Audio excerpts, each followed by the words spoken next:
जय जिनेन्द्र। जैन सोल इस मेरी चैनल पे आप हमारे वीडियो देखने के पश्चात लाइक करें, सब्सक्राइब करें और नोटिफिकेशन बेल आइकॉन दबाएं, जिससे आपको हमारे वीडियो की सूचना सबसे पहले प्राप्त होगी।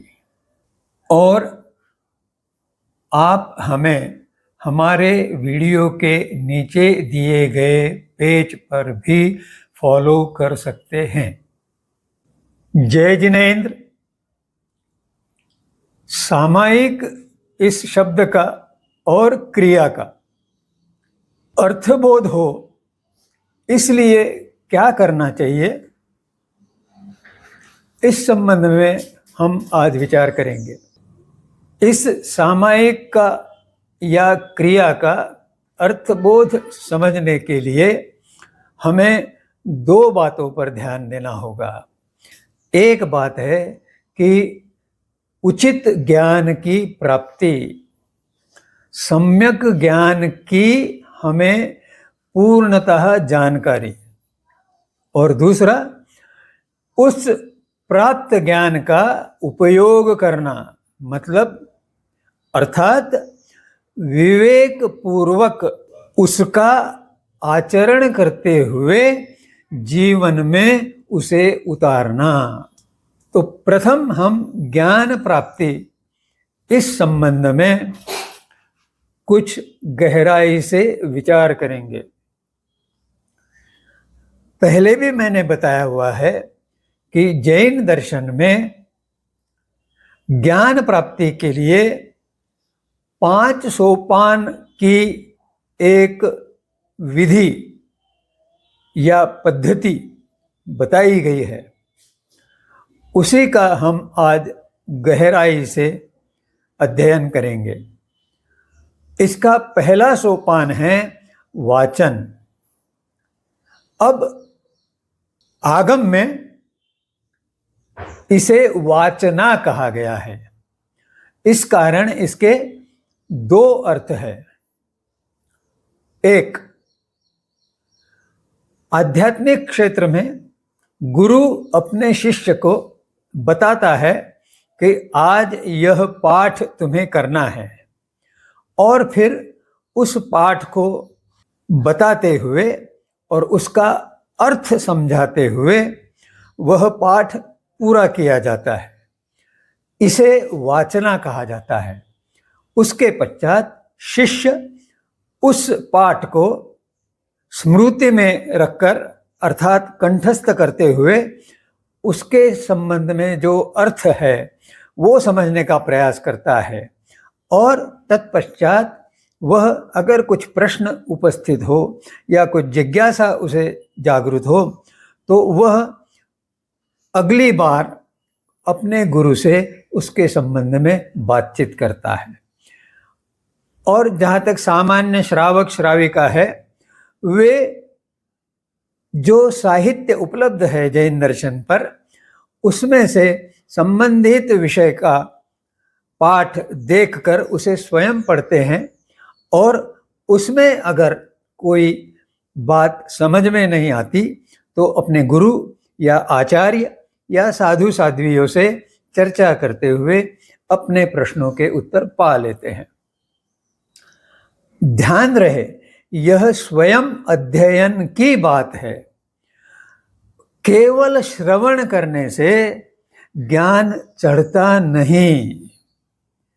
जब तक हम अध्ययन नहीं करेंगे तब तक हमें उस पाठ के संबंध में क्या समस्याएं हैं, क्या अधूरी जानकारी है, इस संबंध में अनुभव नहीं होगा।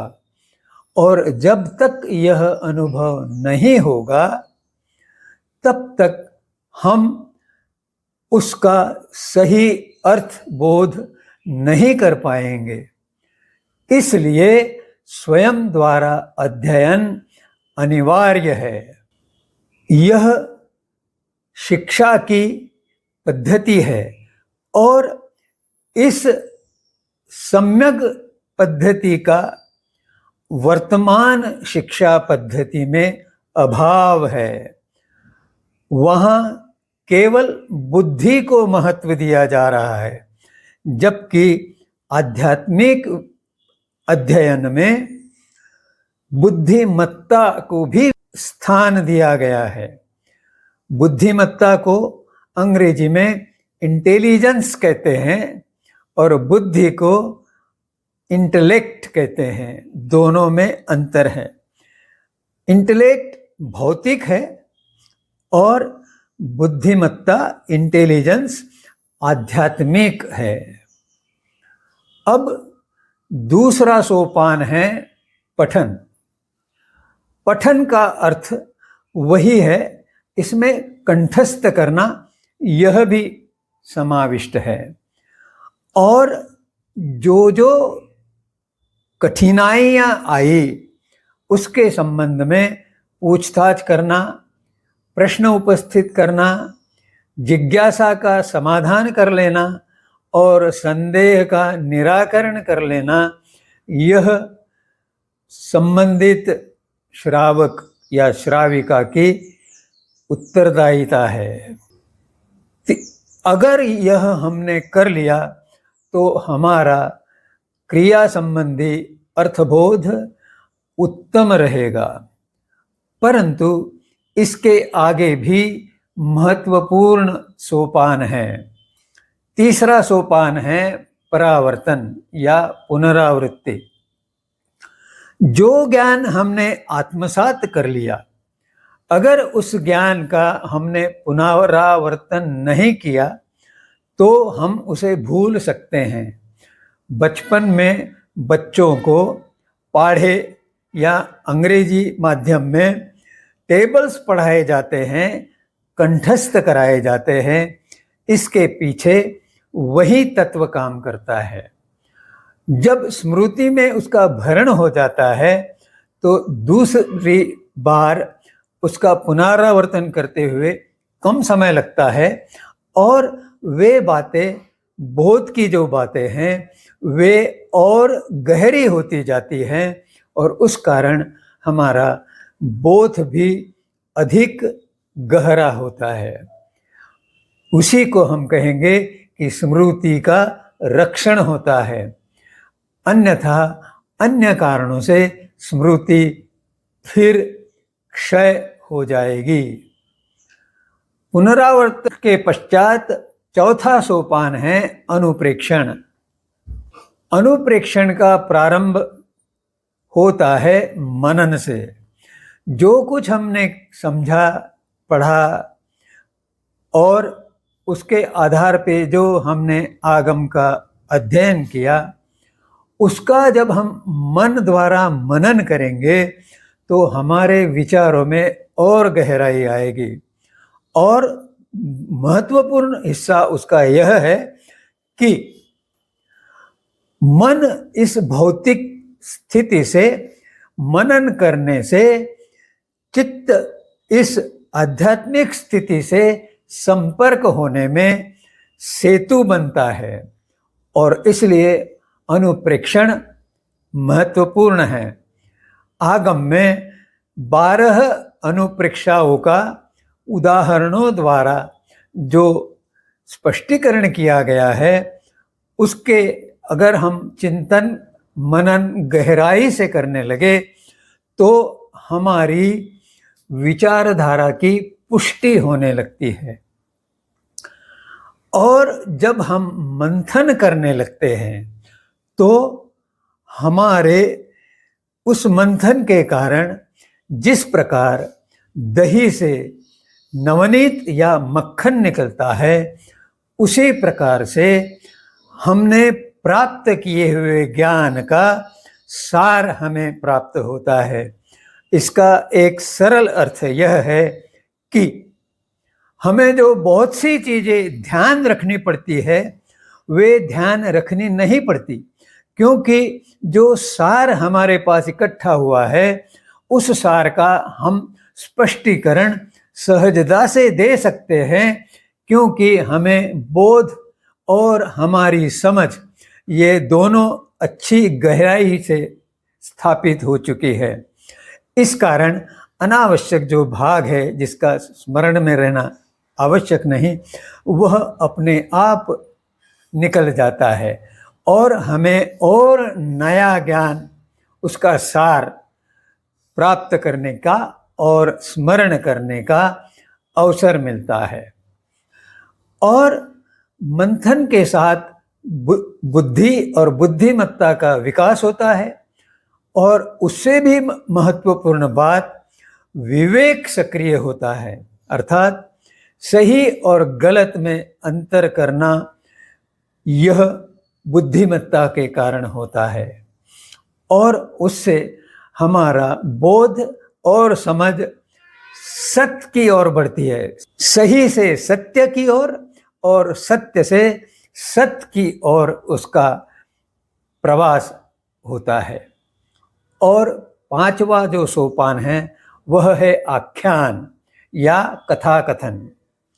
हमने जो कुछ समझा, या तो हम स्वयं उसे किसी को बताएं, अर्थात हमारी जो समझ है वो व्यक्त करते हुए हम एक तरह से उसका कथा रूप उसे किसी को बताएं।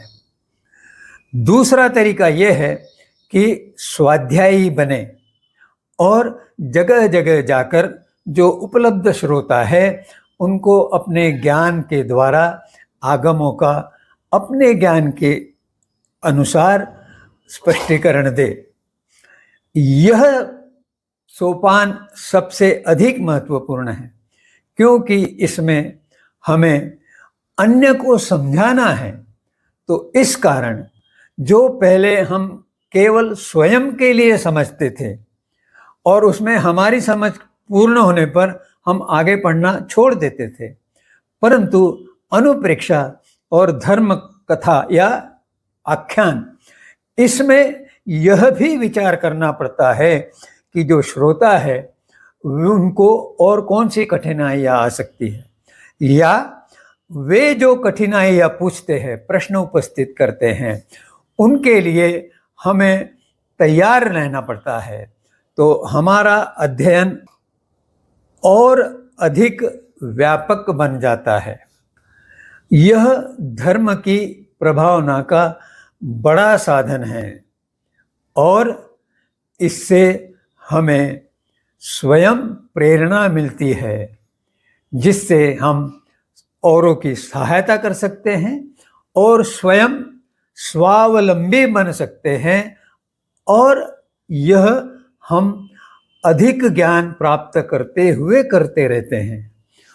और यह मार्ग जो है हमें न केवल द्रव्य शुद्धि से लाभान्वित करता है, अपितु भाव शुद्धि से भी हमें लाभान्वित करता है। अब हम दूसरे बिंदु पर विचार करेंगे, ज्ञान उपयोग।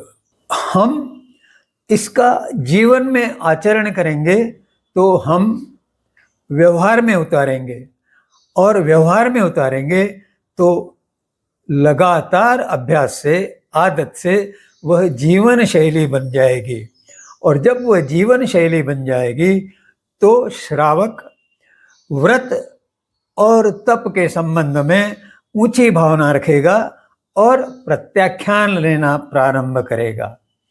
दूसरी ओर इसी ज्ञान का उपयोग करते हुए वह चतुर्मुखी व्यवहारिक आचरण में आगे बढ़ेगा। वे चतुर्मुख है दान, शील, तप और भावना।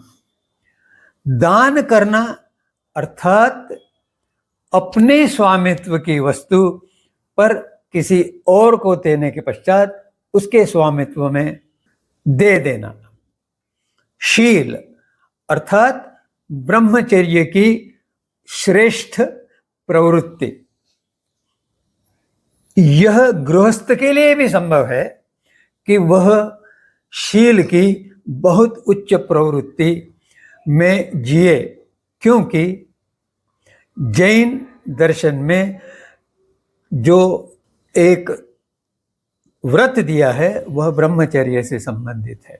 अब तप और साधना इसके प्रति अधिक अधिक रुचि यह कार्यान्वित होने लगती है और अंत में भावना इतनी विशुद्ध बनती है कि ध्यान जो होता है वह धर्म ध्यान की ऊंची सीढ़ी पर पहुंचने की संभावना बढ़ती है।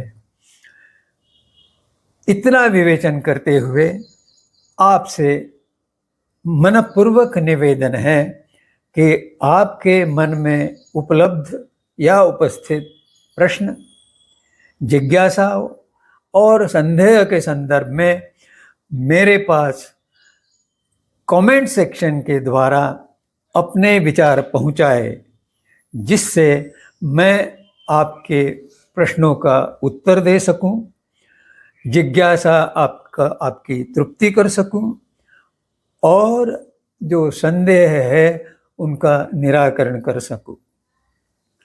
जय जिनेंद्र।